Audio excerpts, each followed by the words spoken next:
Wenn wir Porsche hören, steigen uns Bilder von schnittigen Sportwagen, brausenden Motoren und zeitloser Eleganz in den Sinn. Kaum jemand ahnt jedoch, dass der Mann hinter diesem klangvollen Namen nach dem Zweiten Weltkrieg für einige Zeit in französischer Kriegsgefangenschaft saß.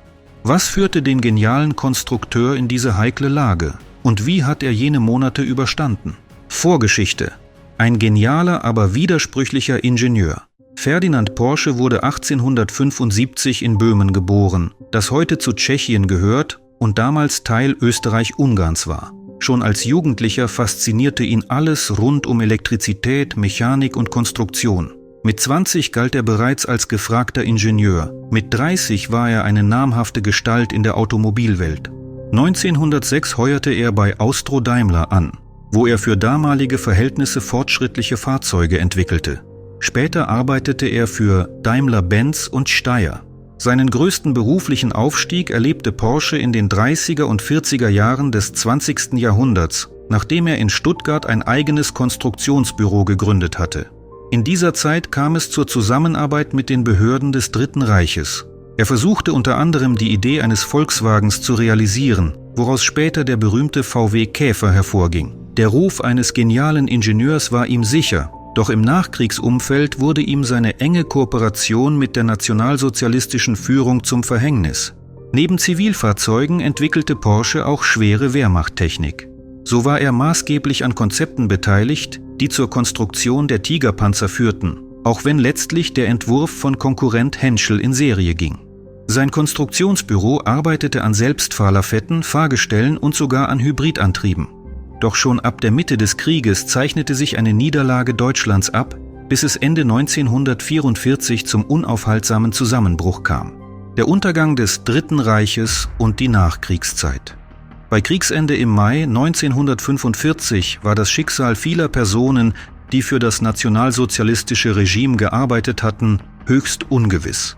Die Alliierten betrieben eine umfassende Säuberung und suchten nach Verantwortlichen für Kriegsverbrechen, nach Personen, die Zwangsarbeit genutzt oder militärische Rüstungsprogramme geleitet hatten. Porsche genoss zwar Ansehen als genialer Konstrukteur, blieb jedoch nicht von Untersuchungen verschont. Die Familie Porsche, Ferdinand, sein Schwiegersohn Anton Piëch und sein Sohn Ferry, ließ sich in Kärnten, Österreich, nieder. Gleichzeitig versuchten verschiedene Staaten, talentierte deutsche Ingenieure anzuwerben.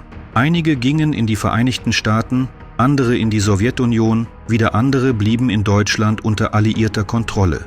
Ferdinand Porsche geriet ins Visier Frankreichs, das seine Industrie wiederbeleben und dazu das Know-how deutscher Konstrukteure nutzen wollte. Verhaftung und Gefangennahme durch die Franzosen. Am 29. November des Jahres 1945 nahmen die französischen Militärbehörden Ferdinand Porsche und seinen Schwiegersohn Piëch fest. Begründet wurde dies mit dem Verdacht der Beteiligung an Kriegsverbrechen sowie der engen Zusammenarbeit mit der nationalsozialistischen Führung. Offiziell warf man ihm vor, Zwangsarbeiter beim Bau von Kriegsgerät eingesetzt und militärische Projekte für Deutschlands Angriffskriege entwickelt zu haben. Aus den Memoiren von Ferry Porsche und anderen Quellen geht hervor, dass die Franzosen Porsche nicht nur gerichtlich belangen, sondern ihn auch dafür gewinnen wollten, für französische Automobilkonzerne zu arbeiten. Vielleicht hofften sie, seine Freiheit gegen sein technisches Wissen eintauschen zu können. Wie dem auch sei, im Dezember des Jahres 1945 befand sich Porsche bereits in französischer Gefangenschaft, in einem Gefängnis in Dijon. Haftbedingungen und Fortführung seiner Arbeit. Lange war unklar, unter welchen Bedingungen Porsche festgehalten wurde. Manche Hinweise deuten darauf hin, dass er nicht in einer regulären Zelle saß, sondern eher in einer Art Militärbaracke mit eingeschränkter Bewegungs- und Kontaktmöglichkeit. Man ließ ihn aber schriftlich an technischen Ideen arbeiten, weil sich die Franzosen möglicherweise einen Nutzen davon versprachen, möglicherweise für den Wiederaufbau ihrer Automobilindustrie. Die Legende besagt, Porsche habe in Gefangenschaft an einem Entwurf für Renault gearbeitet.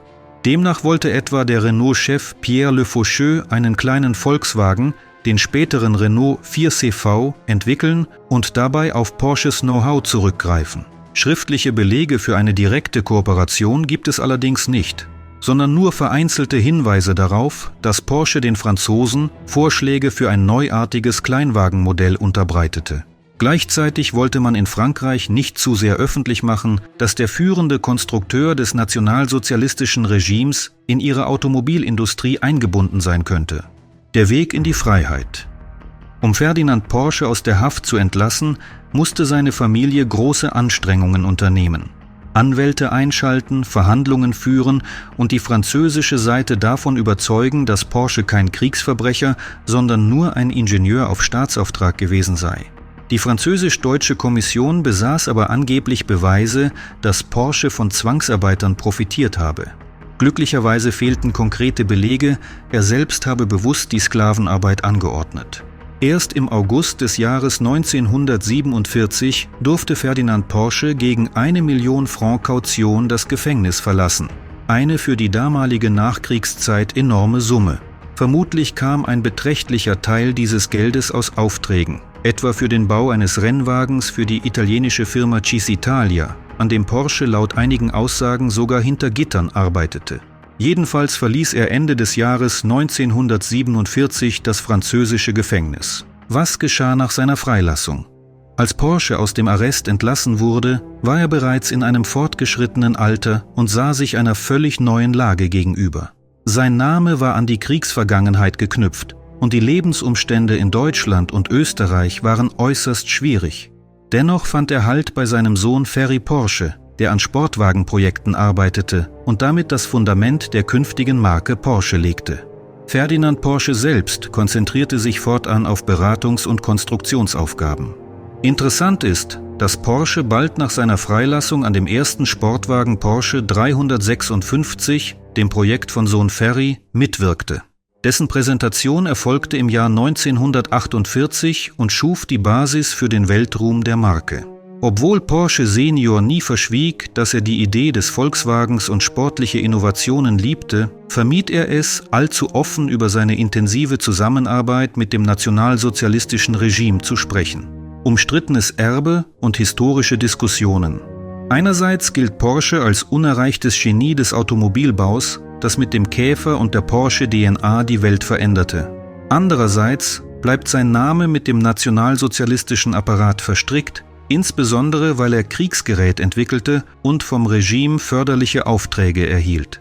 Die Episode seiner Haft in Frankreich zeigt, dass er keineswegs unantastbar war. Die Alliierten sahen in ihm sowohl einen möglichen Straftäter als auch einen wertvollen Experten.